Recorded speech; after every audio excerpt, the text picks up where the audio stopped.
एक अन्य मित्र ने लिखा है, कई बार आपके साथ चलते चलते हम महसूस करते हैं कि हमारे जाने समझे रास्ते तो न जाने कहाँ छूट गए और उनके छूटने का कोई गम भी नहीं। आगे की बात तो पता ही नहीं है कि क्या होगा, कैसे होगा। ऐसे में बस आज सामने है और उसमें कुछ करने को है नहीं। जो है सो है। अपने को ढूंढने से तो कुछ पकड़ में नहीं आता।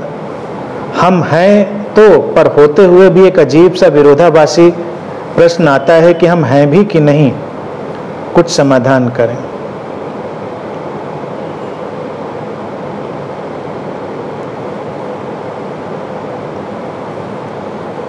निश्चित ही समाधान यही है कि हम हैं भी और हम नहीं भी हैं।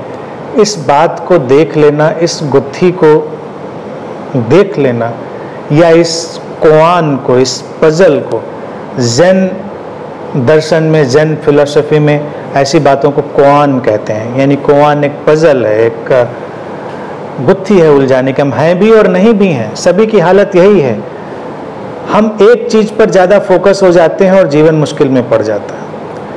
हम हैं, कई बार हम इसको इतना ज़्यादा देखने लगते हैं कि हम ना होने को नहीं देख पाते, और कई बार हम ना होने को इतना देखने लगते हैं कि हम होने को नहीं देख पाते। होना और ना होना एक साथ है। जीवन और मृत्यु एक साथ है। बनना और मिटना एक साथ है। यहाँ पर यही विरोधाभासों का नृत्य है। जीवन यही पैराडॉक्सेस का डांस है, विरोधाभासों का नृत्य है। लिखा है कि जब साथ में चल रहे हैं इस अवेकनिंग की जर्नी में, तो जाना पहचाना बहुत कुछ पीछे छूटता है। उसका कोई गम भी नहीं है और आगे क्या होगा इसका कुछ पता भी नहीं है। जाना पहचाना छूटना ही चाहिए, क्योंकि जाने पहचाने की पकड़ में ही हम कभी आगे नहीं जा पाते। आगे क्या होगा ये नहीं पता है, ये भी बिल्कुल ठीक है, क्योंकि आगे का इतना हम पता लगाना चाहते हैं कि जीवन से सारा जो चार्म है और जो रहस्य है वो विदा हो जाता है। सब कुछ यहाँ प्रतिपल नए ढंग से बन रहा है, उसका नए ढंग से ही स्वागत करना है। इसीलिए किसी भी भविष्यवाणी की कोई ज़रूरत नहीं है कि कल क्या होगा। कल जो होगा सो होगा। अभी का समय महत्वपूर्ण है और हमारे पास जब भी होगा ये आज का ही लम्हा होगा, आज का ही ये क्षण होगा। कभी किसी के पास कोई भविष्य का क्षण नहीं हुआ, यानी कि कोई भी घटना किसी ने फ्यूचर मोमेंट में कभी नहीं जानी या देखी, वो इसी प्रेजेंट मोमेंट में। Always we have this eternal moment of now. तो ये चलना अपने आप में एक गहरी समझ के साथ चलना है। जाना पहचाना छूटने में पीड़ा देता है और उसी की वजह से हम कई बार जीवन की नवीनता को, जीवन की जो वास्तविकता है, जो नए नए रूपों में आती है, उससे वंचित हो जाते हैं। अब नए से क्यों घबराता है और पुराने से क्यों नहीं छूटना चाहता व्यक्ति? वो इस अनिश्चय की घबराहट, इस अनिश्चित जीवन की घबराहट, क्या होगा, कल क्या होगा। और यकीन मानिए किसी को नहीं पता कल क्या होगा। तुम अगर अपने पुराने जीवन को उठाकर देखो, उसके एक एक क्षण का विश्लेषण करो, ये अलग बात है कि सब घटता रहा है और कभी कभी तुम्हारे अनुमानों के हिसाब से ही घटता रहा है, लेकिन अक्सर तुमने कल का तो कोई अनुमान नहीं लगा पाया।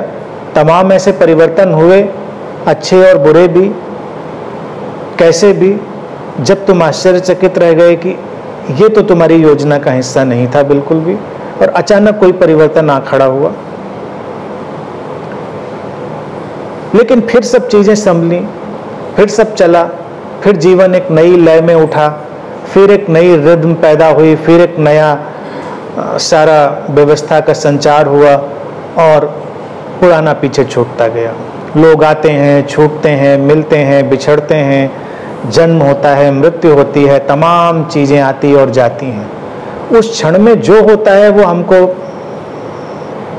सुख में ले जाता है या दुख में ले जाता है, पेन में या प्लेजर में, लेकिन फिर उसी से कोई नई व्यवस्था बन जाती है जो निश्चय और अनिश्चय के सारे दायरों को पार कर जाती है।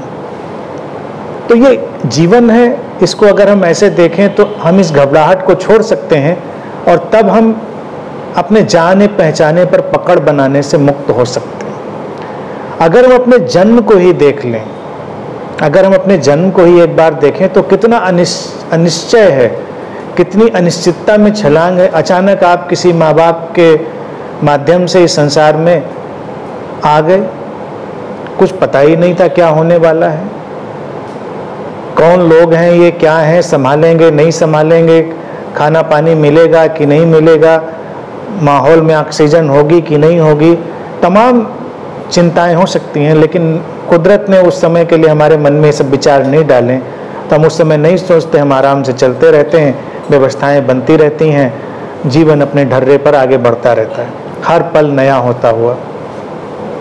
क्या अच्छा है और क्या बुरा है ये एक व्याख्या और विश्लेषण का विषय है, लेकिन जीवन चलता रहता है।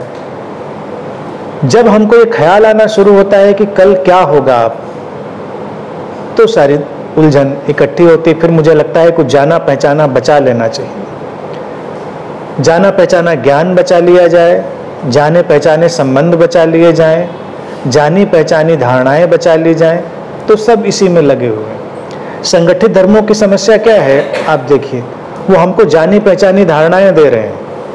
तमाम सत्संगों और गुरुओं की समस्या क्या है, वो हमको बस जानी पहचानी धारणाएं और कॉन्सेप्ट्स दे रहे हैं, हम पकड़े उनको, खुश रहें कि नहीं, सब बिल्कुल समझ गए, चीज़ क्लियर हो गई।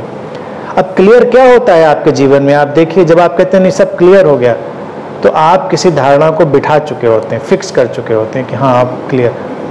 लेकिन अगर वो धारणा एकदम से उल्टी हो जाए, तब आप क्या करेंगे? तो जीवन को मुझे लगता है इतना फिक्स नहीं बनाना चाहिए, अभी समाधान है, इतना काफ़ी है।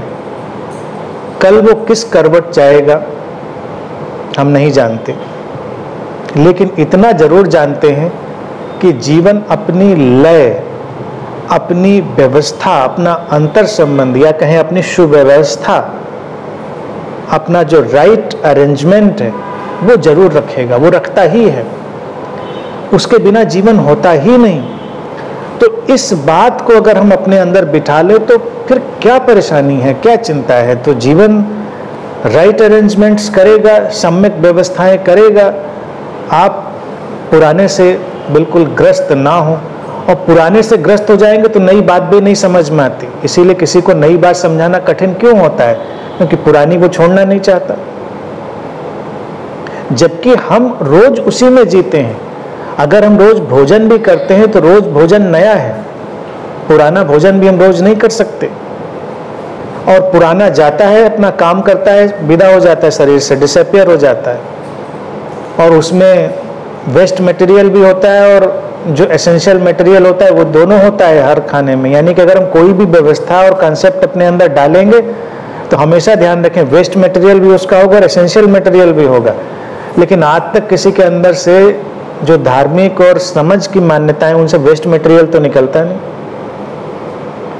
तो हर व्यक्ति बहुत बुरी तरह से कॉन्स्टिपेटेड हो जाता है, स्पिरिचुअली कॉन्स्टिपेटेड हो जाता है, क्योंकि कोई एबल नहीं है पुराने को छोड़ देने से, और फिर नया आएगा तो भोजन हमेशा नया आ जाता। मिलता जुलता हो सकता है, रोज आपको वही दाल रोटी चावल या वटेवर जिसका जैसा खाना है वैसा हो सकता है, लगेगा तो जाना पहचाना, लेकिन हमेशा नया ही होता है। और वही खाना आप फ्रिज में डालकर भी कुछ ही दिन खा पाएंगे, ज़्यादा दिन नहीं खा पाएंगे। आप कहेंगे फ्रीजर में डाल के आप 3-4-6 महीने तक खा लेंगे, तो फ्रीजर वाले जो डीप फ्रीज वाले हैं 3-4-6 महीने खा लेंगे, फिर उनको भी सालों नहीं खा पाएंगे। यानी कोई भी पुरानी चीज़ इतनी ज़्यादा देर नहीं चलती, पुरानी मान्यताएं तो बिल्कुल ही नहीं चलती, पुरानी धारणाएं तो बिल्कुल ही नहीं चलती।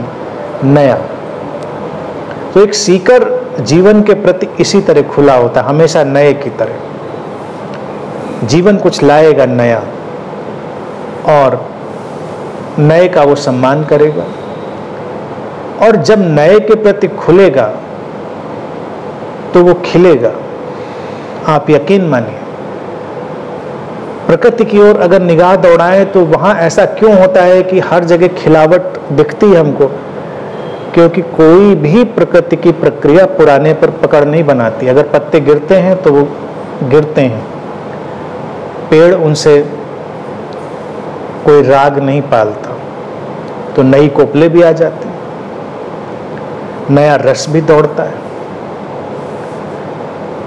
हम पुराने से इतने ग्रस्त होते हैं कि नई कोपल फूट ही नहीं पाती। अब वो नई कोपल हमारे जीवन की समृद्धि की तरह हो सकती है, जीवन की किसी सफलता की तरह हो सकती है, जीवन की किसी गुत्थी के सुलझने की तरह हो सकती है, किसी भी रूप में हो सकती है।